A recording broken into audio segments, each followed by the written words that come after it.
Hello, Internet! I'm Jason Herbold, and we're going to talk about getting you started with digital audio workstations.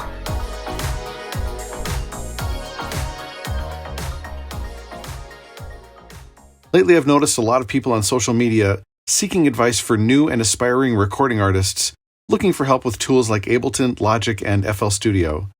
I've been working with DAWs for a while now with some indie label success, and I wanted to share my learning experience. I use Logic, but I think most production techniques I'm going to discuss here are pretty universal. I've got links to my music in the description if you want to hear what I've been able to accomplish with Logic in recent years. Here's a summary of what I'm going to cover in this video in case you're in a hurry. Take a screenshot and you're good to go. A few quick caveats before we get started. Everything I'm going to discuss today is taken from my personal journey. I'm not a professional trainer, so take everything I say with a grain of salt. If you find a professional who disagrees with something I say, by all means go with what that professional says. Also, I work primarily with electronic music, so I won't be getting into topics like recording live instruments. You're going to hear me recommend certain tools and products in this video. I don't work for any of the companies that make these products. I'm just an enthusiast. The links for all the products I mention are in the description.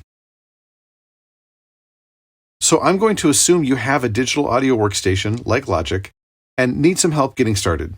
It might sound a little crazy for me to say, welcome to my video, here's how to search for other videos, but that's a huge part of how I learned to record professional sounding music on a DAW. I'm going to walk you through the topics I learned, more or less in the order I learned them, and suggest some video search terms along the way to help you get started. More than anything, experience has been my best teacher. I encourage you to finish as many songs as you can and to keep going even when you hate what you're doing, especially when you hate what you're doing. It might seem impossible, but force yourself to get back in the studio. I promise you it'll be worth it. Each new song is an opportunity to learn something new, and you never know when a breakthrough is right around the corner. Even the greats get stuck. One final bit of introductory advice is to save your work as you go, especially when you achieve a difficult or time-intensive result.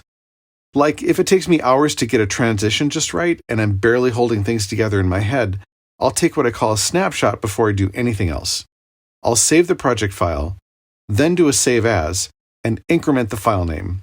So when I'm done for the day, my folder looks like this, and I have a folder for each day that I work on a song. This also lets me travel into my project's past and rescue abandoned ideas if I want to, which is pretty cool. Obviously, saving multiple copies of your project file takes up space on your hard drive, but I think it's worth it. I recommend giving yourself way more space than you think you're going to need. You can always compress your project files when you're done with a song. And always work on a cloud-mapped folder. I can't stress this enough. The last thing you want to do is to lose your work if your computer bricks. It sucks to dole out money for serious cloud storage, I know, but it's better than losing your masterpiece the day after it's finished because your cat knocked a glass of juice onto your laptop. Okay, finally, let's get to the first topic, and that topic is sample libraries. These bad boys will either come preloaded in your DAW, or they should be pretty easy to find and download. You'll have a selection of beats, bass lines, chords, melodies, and even vocals and effects to play with. You can click and drag these samples or pre-recorded MIDI sequences directly into your project. This will allow you to get a feel for what your DAW can do and what it feels like to produce and arrange music without doing all the hard work of recording the individual tracks ahead of time. I'm not sure about other DAWs, but Logic will even change the speed and pitch of sample library sounds to match your project, making things snap together right out of the box. This is your chance to experiment and have fun, and you should do it. A good tutorial video search term here would be DAW sample packs and libraries. And of course, be sure to include the name of your DAW in the search term. A word of caution though, sample packs and libraries are fine for getting started, but depending on your artistic goals, you might want to think of them as more of stepping stones than anything else. Don't get too used to them. Topic 2, DAW Introduction. Next, you'll want to find videos that give basic, high-level introductions to your DAW with a beginner's perspective. The goal here is to learn the basic nature of your DAW, what it can do, and some essential things to know right out of the gate. A good video search term here is Beginner DAW Introduction Tutorial, and again, don't forget to include the name of your DAW. Topic 3, Beginner Tools, Tips, and Shortcuts. After a general introduction, you'll want to get started on best practices and common beginner pitfalls to avoid. This will save you a lot of work down the road. A good rule of thumb is, if you find yourself going through a bunch of tedious steps to achieve some effect or result on a regular basis, chances are very good that your DAW has a shortcut that will make that work easier for you. Most DAW creators are very good at anticipating the needs of recording artists and producers, but sometimes they're not so great at making those shortcuts super obvious. The video search term for this section is Beginner DAW Tools, Tips, and Shortcuts. Topic 4. Mixing, or seeking balance. Now that you've got the basics down, it's time to move on to one of the most important skills in recording your own music. If you want to act as artist, engineer, and producer, you have to know your way around both your musical instruments and a recording studio environment, and mixing is a key component of this. Personally, I haven't had too much difficulty with mixing, but I've noticed a lot of people seeking help with their mixes online, and a lot of other people offering their mixing services for a fee. So there's something important going on here. So when is a mix balanced, and what does that mean? The good news is that all you have to do to get an idea of what a balanced mix sounds like is to listen to some of your favorite songs. This will start to come into sharper focus once you actually get your fingers on the faders and grapple with your first few mixes, but you can probably imagine what your favorite songs would sound like if the balance was off. We rely on our instincts when mixing, and our instincts are informed by our musical tastes.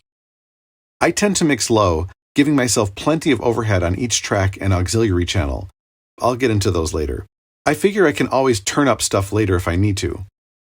Once a track is in the red, that's it. You can't turn it up any higher.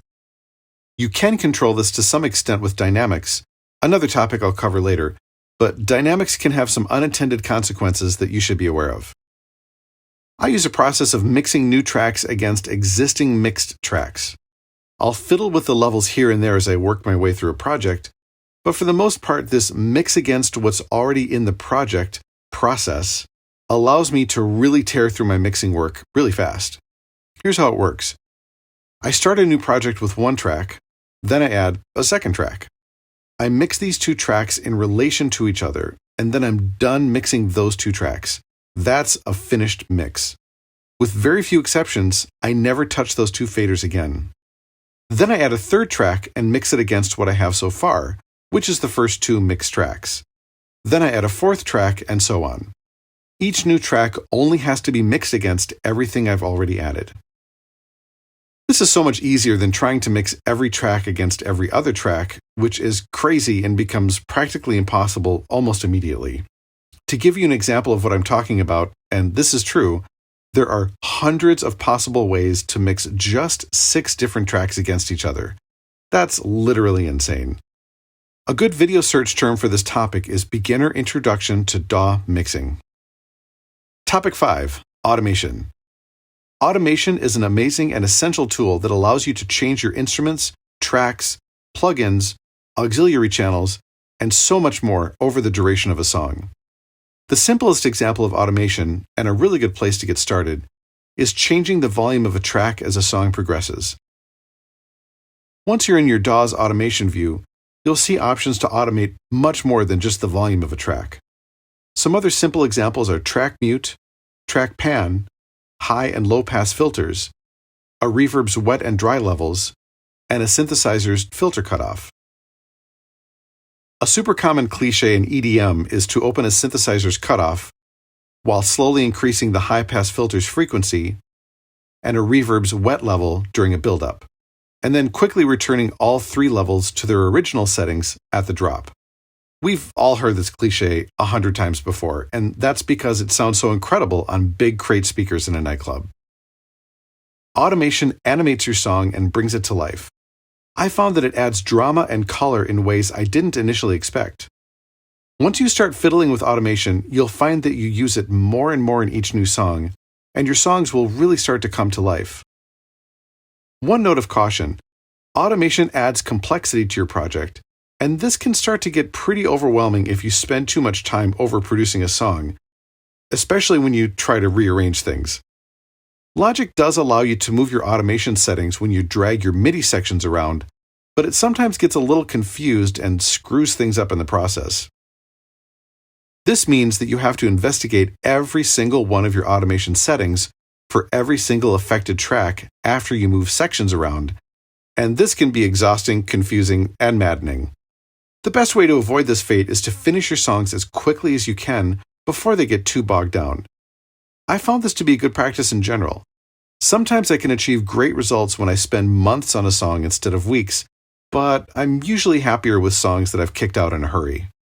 Later we'll get into auxiliary channel automation control, a powerful tool that allows you to pull off some seriously professional sounding effects. A good video search term here is Beginner Introduction to DAW Automation. Here's a bonus tip. Learn from my fail and don't automate regular left-right track panning if you can replace it with a tremolo plugin. Topic 6. Weaning yourself off of sample libraries. I know I just told you to use them, but maybe don't use them forever. You can use them for as long as you like, and publishing songs that contain these libraries won't get you into copyright trouble. But I think a pretty good argument can be made that talented and successful recording artists and producers don't use them. It's so easy to just grab a pre-made beat or lick, and maybe for you that's enough, but I encourage you to push yourself. Once I got a taste of crafting my own drum kits, beats, and melodies from scratch, I never looked back. You can make custom textures and patterns that give your song a unique edge and allow you to stand out from the crowd. Obviously, it's hard to make your own professional-sounding libraries from scratch. I still urge you to try. The producers who made those super sleek libraries had to start somewhere too, and with time and practice, you can sound just as good. Topic 7. Plugins and VSTs. I don't have too much to say about this one. VSTs are a good way to expand your sound palette, and they're usually pretty easy to install and use. There are VSTs out there for synths, compressors, vocoders, reverb, mastering tools, and a lot more. My only advice here is to Google wisely. Free and cheap plugins are a good way to dip your toe in, but eventually you'll want to invest in some more expensive products. You really do get what you pay for. And I'm always paranoid that free plugins are going to very badly misuse my computer's resources and are crawling with spyware. Plugins that I've purchased and recommend are Phaseplant by Kilohertz, Ozoned by Isotope, and pretty much anything by uvi.net. Topic 8. Equalization and Filters. I'm continually amazed at the oversized role equalization and filtering has played in my evolution as a producer. Once I got comfortable with these tools, I found that I equalize or filter just about every single track that I work with, and I'll often equalize different tracks against each other to paint complex sonic pictures. After about a year of producing, I just instinctively knew when and how to use these tools, given my genre and sonic tastes. Learning how to use EQ and filtering will depend on the type of track or auxiliary channel you're working on, as well as the type of music you're making. Logic's graphic EQ tool comes preloaded with a variety of templates built for very specific types of moods and instruments. I encourage you to use these templates until you get a sense of what sounds right to you. After a while, you won't need them. I'm also a crazy heavy user of high-pass and low-pass filters.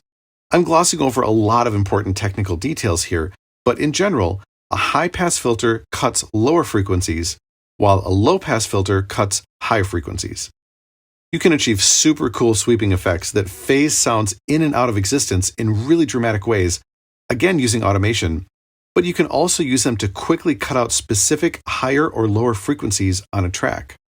For example, if I know I just want to cut out everything below, for example, 300 Hz on an instrument, I'll use a single band EQ tool rather than a multi-band graphic EQ plugin.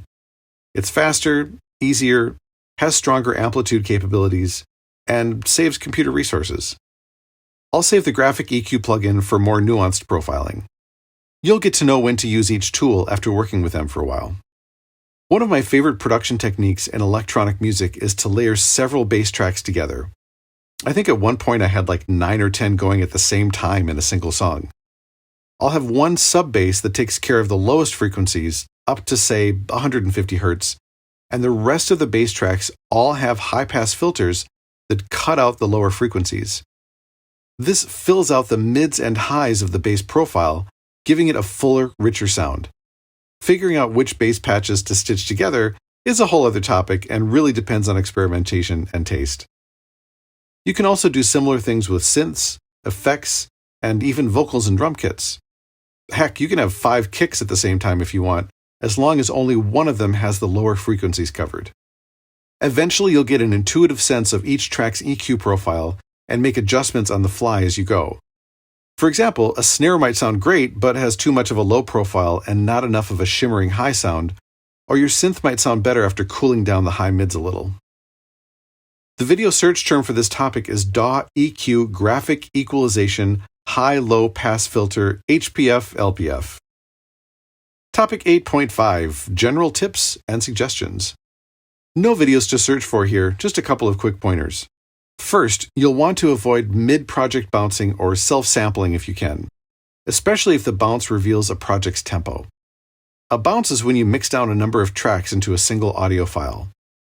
Once you do this, you can never change a project's tempo without rebouncing that performance or doing some crafty time stretching. I'll get into time stretching in a second here. It's best to keep everything dynamic right up until the very end of a project's life. You might want to use bouncing to achieve some particular effect, like a 90s rave sample, but proceed with caution. Remember, you can never unbounce, unless you save your file history as you go, which I discussed earlier, and that allows you to go back in time. But again, this can be kind of a pain in the ass to work with. Speaking of time stretching, get yourself a good wave editor. Either I missed something crucial, or Logic does a terrible job of independently changing the pitch and tempo of bounced audio files and samples. I highly recommend a product called Twisted Wave. Its time stretching function is a little hard to learn, and it takes a while to run, but the results are nearly flawless. Like you can barely tell. It's amazing. Leave a comment if you want help specifically using Twisted Wave's time stretching feature. I'm a pro. I've been using it for like 15 years. Also, it's much easier, for me anyway, to see the finished master in a dedicated wave editor once I've exported a song. This allows me to clean up the beginning and ending of a song and get a visual sense of the dynamics and mastering at play. More on those topics later too. Most DAWs offer this wave editing feature, but for whatever reason I've stuck with Twisted Wave, probably because I've been using it for so long and I'm just really used to it. Also, side tip, avoid anything but the lightest editing in post. Don't do a bunch of fancy edits or effects on your master. You'll have to remember exactly what you did if you ever need to cut another master, and that definitely won't go well for you. Do all of the heavy lifting in your DAW. Topic 9, Dynamics. Now we're getting to graduate level audio engineering stuff. I've struggled with dynamics a lot, and I know a fair amount of other producers struggle with this topic as well. The 2 dynamics tools that I use the most are compressors and limiters. My understanding of these tools is pretty basic, so take this all with a huge grain of salt. If you want to go deeper, there are plenty of great learning resources out there. It's quite the rabbit hole. But here's the quick one too. Compressors squash audio signals, making the quiet parts louder and the loud parts quieter. I think some producers misunderstand the point of compression and use it simply to, quote, make things louder. Counterintuitively, compression actually makes things quieter, allowing you to raise the volume of a signal without blowing into the red. While this is a useful tool, and it really can make things seem louder, like with sidechain compression, it comes at a cost. Compressing a sound can dramatically change its nature. This is especially true when compressing an auxiliary channel comprised of several tracks that have been artfully mixed against each other, like I talked about before. One trick to get around this is to mix your tracks after they are already on a compressed auxiliary channel. I know I say this a lot, and I apologize, but once again, I'll come back to this in a minute. Meanwhile, and again I'm glossing over a lot of technical details here, limiters prevent a signal's volume from crossing a desired threshold. I tend to throw a limiter on a track or auxiliary channel whenever I use a compressor. I'm not sure if that's right, but it's what I do. I almost always put a compressor at the beginning of an aux channel's plugin stack and a limiter at the end. I try to avoid using compressors and limiters on individual tracks when I can, in order to prevent overtaxing my computer's resources. A good video search term for this topic is DAW Dynamics Compressors and Limiters. Once you've gotten used to these topics, check out some videos on sidechain compression. It's not too hard to understand and use. It's a technique that will help your bass and kicks play nice together and can give your music an extra pro EDM sound. Topic 10, Sends. Sends are a fantastic way to reuse effects across multiple tracks. For example, if you find that you're using the same chorus or reverb on more than 2 or 3 tracks, that's a perfect opportunity to move it to a send. Once it's there, you can also automate that send. For example, modulate a reverb's wet or dry level as a song progresses, which is pretty cool. A good video search term here is simply using sends in your DAW. I actually made a video that breaks down how to use sends in under 2 minutes. The link is in the description. Topic 11, busing and auxiliary channels. Ever wanted to turn down all of your drum kits at once but hated the idea of adding automation to each individual track? Or how about adding a temporary delay to all of your background vocals? This is where busing and auxiliary channels come in. Typically, I'll have 4 aux channels on each project: beats, bass, melodics, and effects. The last one is sound effects like whooshes and lasers, not reverb and delay. This comes in really handy for when I need to isolate different sections of my project. For example, I could mute all the melodics or just solo the beats. It's also helpful if I need to do some meta mixing, like turning up all the bass patches together or turning down all of the melodics together. But in general, I try to keep the aux channel levels even when I can. The basic idea is pretty simple. You can route the signal of multiple tracks onto a single auxiliary channel and manipulate that channel in a number of interesting ways. Mostly what I do is add effects plugins to aux channels and add automation to those plugins. If you have no earthly idea what I just said, here's a concrete example. Let's say I'm working on a bunch of different synths, and I know at one point in the song, I'm going to want to drop the lower frequencies of those synths together at the same time. In order to do that, I'll route, or bus, those synth tracks to an aux channel and do my fancy EQ work on just that one channel. A good video search term here is DAW bus auxiliary channel strips. And here again, I made a whole separate video on this topic. The link's in the description for that one too. Topic 12, mastering. My advice here is pretty simple. If you're just getting started, chances are you don't have a big following or work with record labels, and in that case, it's absolutely fine to use a mastering plugin like Isotope's Ozone. Once your music starts to take off, it might be better to use a professional mastering service. Those services will ask you for masters with some sonic headroom, for example, -6 dB. This gives them room to work with your master and bring it up to a proper level while twiddling with the EQ, dynamics, and other mysterious mastering tools that I really don't understand. Mastering is a whole other rabbit hole you can go down. People make an entire career out of it. I'll repeat my advice that mastering plugins are fine for beginners and even most independent labels. The makers of those products will have plenty of tutorial videos on their websites. Topic 13, advanced DAW tips, tricks, and shortcuts. It's always a good idea to keep learning about your DAW after you've got the foundations down and have some tracks under your belt. This is super important because as you progress and grow as a producer, you might fall into some bad habits that you perpetuate out of sheer muscle memory and because, and this is the worst part, they worked in the past. Even after years of working with your DAW, you'll be amazed at what you somehow didn't know all along. The video search term here is pretty self-explanatory. Advanced DAW tips, tricks, and shortcuts. Topic 14, getting your music out there. Music promotion is way outside the scope of this video, but I did want to touch on one piece of advice for aspiring recording artists. Get out there and support other artists that you like, especially the independent ones just getting started like you. Buy their music when you can, and certainly upvote, comment on, and share their tracks on as many platforms as you can. Be a champion. Nothing will elevate you as an artist and get your name out there faster than telling other artists that you love their work. Sometimes it doesn't lead to anything, but sometimes they'll be hugely flattered and naturally curious about your music as well, and you'll start to form a community and lift each other up. And who knows, maybe form bands or swap remixes or start a label. Join those Facebook groups and subreddits and YouTube channels and go to live shows and whatever the hell else is out there and be a champion. Trust me, this will do so much more for your exposure than just posting a bunch of links to your release and hoping for the best. Don't shout into the void. I've tried it, and it 100% does not work. Thanks so much for watching. Now get out there and make some amazing music, and send me your links.